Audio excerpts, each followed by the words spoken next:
Dunia saat ini sedang menyaksikan sebuah sandiwara hukum yang luar biasa rumit. Ketika tang-tang Rusia melintasi perbatasan Ukraina, Amerika Serikat dan sekutu NATO-nya dengan sangat tangkas menggunakan Piagam PBB Pasal 2 Ayat 4 sebagai dasar moral tertinggi. Bunyinya jelas.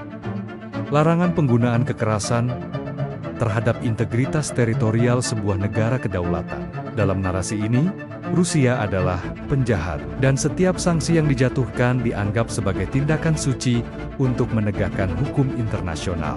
Di sini, legalitas didasarkan pada agresi fisik. Namun, mari kita alihkan teropong kita ke Venezuela. Mengapa Amerika Serikat merasa memiliki hak legal untuk membekukan aset negara, melarang perdagangan minyak, dan secara aktif mencoba menggulingkan pemerintahan di sana? Jawabannya, bukan di Piagam PBB, melainkan di doktrin Monroe, sebuah kebijakan kuno abad ke-19 yang menyatakan bahwa belahan bumi bagian barat adalah wilayah eksklusif di bawah pengaruh AS.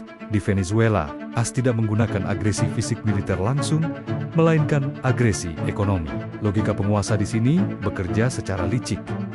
Karena AS tidak menembakkan rudal, mereka mengklaim pengepungan ekonomi terhadap Venezuela adalah legal, karena tujuannya adalah memulihkan demokrasi. Ini adalah paradoks hukum. Sebuah tindakan yang tujuannya sama, yakni perubahan rezim, dianggap kejahatan jika dilakukan Rusia dengan peluru, namun dianggap kepahlawanan jika dilakukan AS dengan sanksi finansial. Salah. Satu poin paling krusial dalam diskusi ini adalah bagaimana sanksi telah menjadi senjata pemusnah massal yang dianggap legal oleh masyarakat Barat. Ketika Serikat menjatuhkan sanksi pada Rusia, tujuannya adalah untuk melumpuhkan mesin perang Putin. Namun, ketika sanksi yang sama, atau bahkan lebih brutal, dijatuhkan pada Venezuela, tujuannya berubah menjadi menghukum kediktatoran. Kita harus bertanya secara kritis, apa bedanya kematian warga sipil akibat kekurangan obat-obatan di Caracas dengan kematian warga sipil akibat rudal di Kiev? Keduanya adalah korban dari keputusan politik kekuatan besar. Berdasarkan laporan dari organisasi hak asasi manusia independen, sanksi AS terhadap Venezuela telah berkontribusi pada puluhan ribu kematian akibat kekurangan akses medis dan gizi. Namun, di panggung PBB, penderitaan rakyat Venezuela ini jarang sekali disebut sebagai kejahatan perang. Mengapa? Karena dalam logika penguasa, sanksi ekonomi dianggap sebagai instrumen damai, meskipun dampaknya bisa lebih mematikan daripada invasi militer singkat. AS berhasil membangun narasi bahwa penderitaan di Venezuela adalah murni kesalahan manajemen Maduro, bukan akibat dari pencekikan ekonomi yang mereka lakukan. Inilah standar ganda yang paling nyata. Sanksi pada Rusia adalah hukuman atas agresi, sementara sanksi pada Venezuela adalah intervensi yang disamarkan sebagai bantuan kemanusiaan. Pembeda utama dalam logika penguasa adalah konsep legitimasi. AS mengutuk invasi Rusia karena Ukraina dipimpin oleh pemerintahan yang demokratis dan sah secara internasional. Namun, di Venezuela, AS secara sepihak menyatakan bahwa Nicolas Maduro adalah presiden yang tidak sah, dan justru mengakui tokoh oposisi sebagai presiden bayangan. Dengan cara ini, AS menciptakan landasan hukum buatan untuk melegitimasi pengepungan ekonomi mereka. Logikanya sederhana. Kami tidak mengepung rakyat Venezuela. Kami hanya mengamankan aset negara dari seorang perampas kekuasaan. Ini adalah taktik geopolitik yang sangat berbahaya. Jika sebuah negara adidaya diperbolehkan secara sepihak menentukan siapa pemimpin yang sah di negara lain, maka kedaulatan nasional hanyalah tinggal sejarah.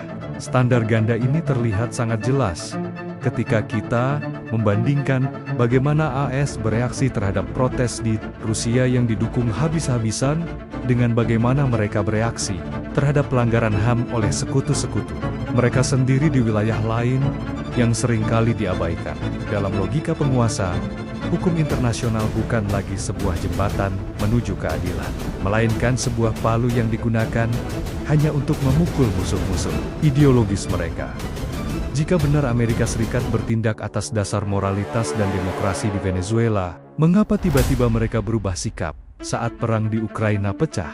Inilah segmen yang akan membuat penonton Anda tersadar. Saat invasi Rusia menyebabkan harga minyak dunia melonjak drastis, Washington yang tadinya melabeli Maduro sebagai penjahat narkoba internasional, tiba-tiba mengirimkan delegasi tingkat tinggi ke Caracas untuk bernegosiasi soal pasokan minyak, di mana narasi demokrasi dan hak asasi manusia saat itu, faktanya, moralitas dalam geopolitik hanyalah lapisan tipis di atas kepentingan nasional. Mengutuk minyak Rusia sebagai minyak berdarah. Namun, mereka tidak keberatan mendekati Venezuela saat kepentingan ekonomi domestik. Mereka terancam oleh kenaikan harga bensin di SPBU Amerika.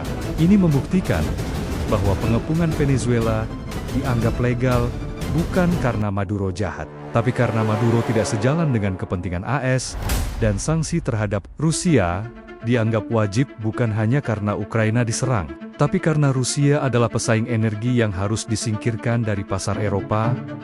Minyak adalah darah dari logika penguasa, dan mereka akan mengganti narasi moral mereka secepat mereka mengganti strategi pasar. Kesimpulan pahit dari seluruh analisis malam ini adalah kita hidup dalam dunia yang diatur oleh hukum rimba modern. Might is right, kekuatan adalah kebenaran. Rusia dikutuk secara universal karena mereka menggunakan metode abad ke-19 yang kasar, berdarah, dan terang-terangan di tengah dunia modern yang lebih menyukai perang ekonomi yang rapi dan bersifat klandestin. Sementara itu, pengepungan Venezuela dianggap legal dan bermoral karena dilakukan melalui tanda tangan di atas kertas resmi di kantor perbankan Wall Street atau gedung pemerintahan di Washington, yang secara visual terlihat lebih bersih daripada asap ledakan rudal di Kiev.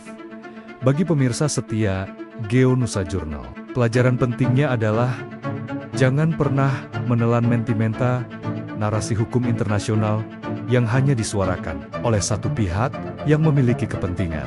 Kita harus berani melihat bahwa keadilan yang selektif sebenarnya bukanlah keadilan sama sekali, melainkan bentuk intimidasi yang disamarkan. Jika kita mengutuk satu bentuk agresi militer, kita juga harus memiliki keberanian moral untuk mengutuk segala bentuk intervensi yang menghancurkan kehidupan rakyat sipil dan masa depan sebuah bangsa, baik itu dilakukan melalui peluru di Ukraina maupun melalui sanksi ekonomi di Venezuela. Hanya dengan membongkar standar ganda inilah kita bisa benar-benar memahami bagaimana mesin kekuasaan dunia bekerja di balik layar. Salah satu pilar utama dari logika penguasa adalah kontrol mutlak atas sistem keuangan global. Amerika Serikat memiliki senjata yang tidak dimiliki Rusia, hegemoni dolar.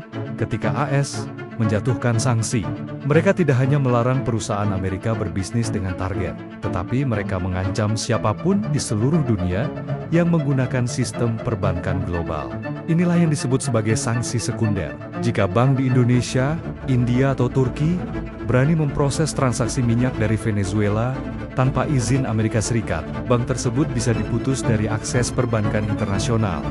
Ini adalah bentuk pengepungan tanpa tentara. Dalam kasus Rusia, AS memutus akses mereka dari sistem SWIFT, yang merupakan saraf utama perdagangan dunia.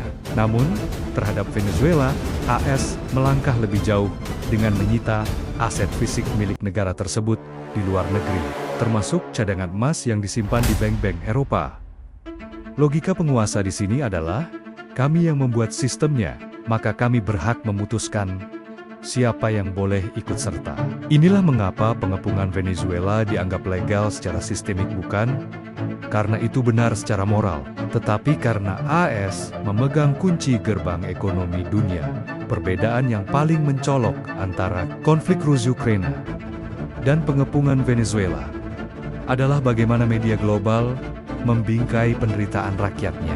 Di Ukraina, setiap warga sipil yang kehilangan rumah atau nyawanya mendapatkan sorotan kamera 24 jam dengan narasi kepahlawanan dan tragedi yang memicu empati dunia. Namun, di Venezuela, ketika jutaan rakyat mengalami malnutrisi kronis karena mereka tidak bisa lagi mengimpor makanan dan obat-obatan akibat blokade ekonomi, Media Barat seringkali membingkai ini sebagai akibat dari kegagalan kebijakan sosialis Maduro. Pesan yang ingin ditanamkan dalam logika penguasa adalah penderitaan rakyat Ukraina disebabkan oleh musuh eksternal Rusia, sementara penderitaan rakyat Venezuela disebabkan oleh kesalahan pemimpin mereka sendiri.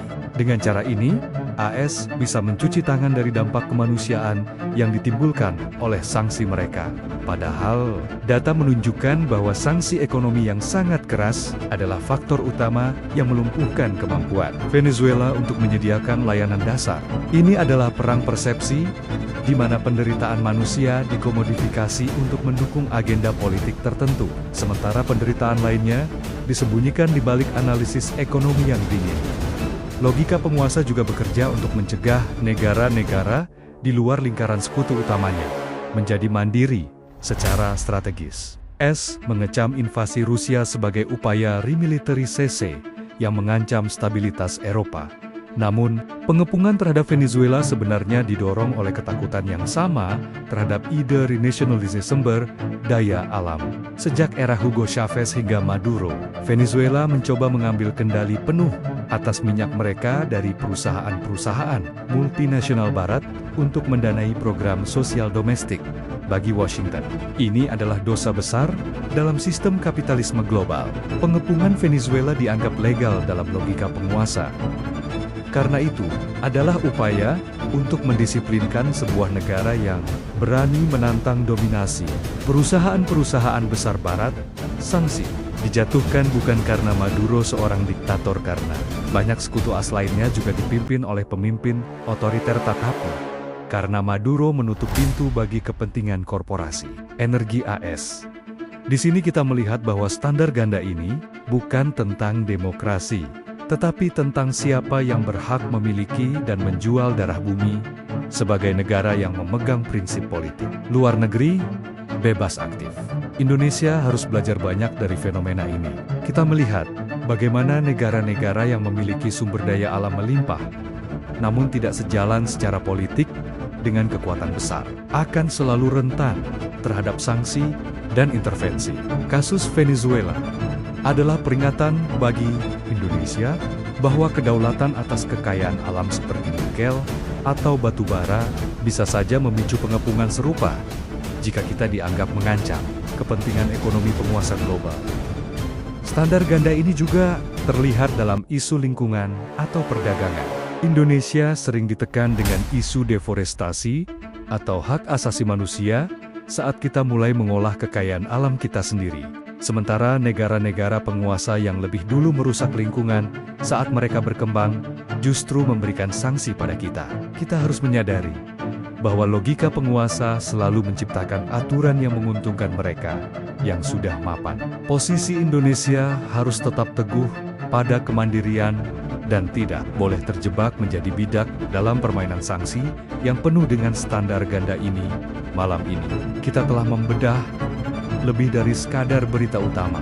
Kita telah melihat bagaimana hukum internasional, narasi kemanusiaan, dan sistem finansial global digunakan sebagai alat untuk mempertahankan hegemoni satu pihak. Antara invasi Rusia yang mengandalkan kekuatan militer kasar dan pengepungan, Venezuela yang mengandalkan kekuatan ekonomi yang halus. Keduanya memiliki satu kesamaan. Mereka menghancurkan kehidupan rakyat sipil demi ego dan kepentingan strategis para pemimpinnya. Jangan pernah biarkan diri kita tertipu oleh satu sisi narasi. Dalam geopolitik, kebenaran seringkali hanyalah opini dari pihak yang memiliki suara paling keras di media global. Tugas kita di Geonusa Journal adalah untuk terus menggali, terus bertanya, dan terus memberikan perspektif yang berbeda, agar kita tidak menjadi korban dari kebodohan informasi. Terima kasih telah terjaga bersama kami hingga pukul 23 malam ini. Tetaplah waspada, tetaplah kritis, dan sampai jumpa di analisis geopolitik selanjutnya. Selamat malam, Indonesia.